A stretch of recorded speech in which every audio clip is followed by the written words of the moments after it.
The Ontario government says it's one of the biggest changes in alcohol sales in the province's history. Premier Doug Ford announced last week that beer, wine, cider, and ready to drink cocktails will be allowed in convenience stores and all grocery stores by 2026.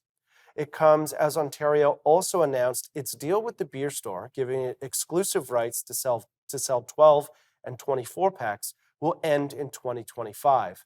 Officials have said that eligible retail outlets will be able to set their own prices, and certain amounts of shelf space will be dedicated to small beer and wine producers. Joining us now to discuss the announcement is Grant Dingwall, founder of Free My Booze. Grant, thank you very much for joining us today. Thanks very much for having me on, David.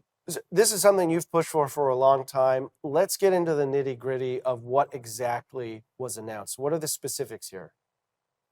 Yeah, so I mean, I think you covered it pretty well, David. Basically, the master framework agreement, the government's deal with the beer store is coming to an end at the end of 2025, and starting in 2026 at the latest, we're going to see beer, wine, and premixed drinks popping up in retail stores. Basically, like I think it sounds like it has to be a place that sells food, so it's grocery stores, convenience stores, big box stores will be rolling out alcohol sales. And why on earth has it taken so long?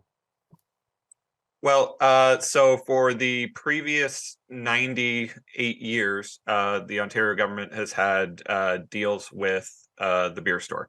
And in 2015, Kathleen Wynne signed a 10-year deal that expires at the end of 2025. So they were very limited in what they could do up until now. I was a proponent that they should tear up the deal with the beer store and get a move on. But they decided to just wait them out, wait for the agreement to end, and now we're going to get this. And in the announcement the premier made, there was no mention of the sale of spirits. Are spirits not included in the policy change?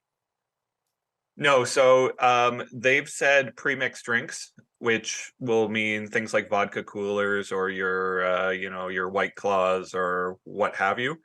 The pre-mixed Ryan Cokes you can get. Those will be in stores, so those are a spirits product, but it sounds like they are excluding spirits. Probably they're going to set like an alcohol cap, but they might define these in regulation.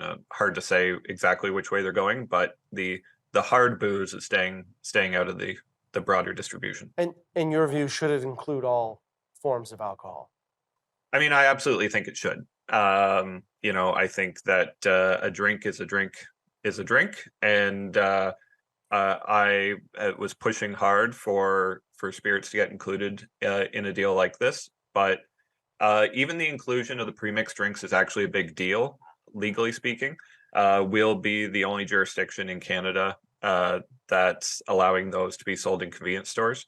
Um, Other places like Quebec allows wine and beer only in convenience stores, and Newfoundland's the same way.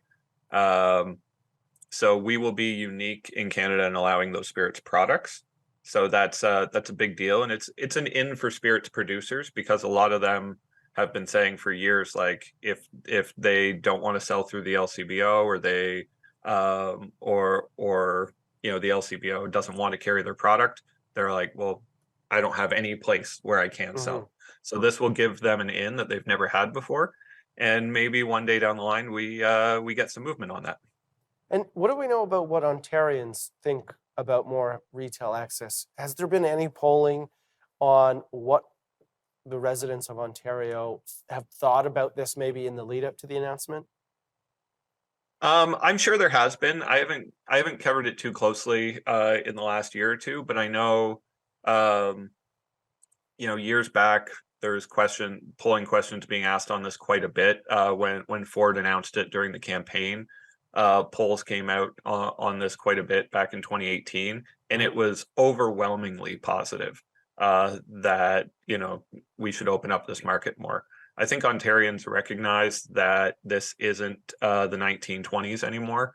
We've seen everyone in Ontario who's been to Quebec, who's been to the United States, who's been to Europe, Australia, any of these places, they've seen that the sky doesn't fall when you allow people this little bit of freedom, and it's just so much more convenient for consumers. We're coming into the Christmas season.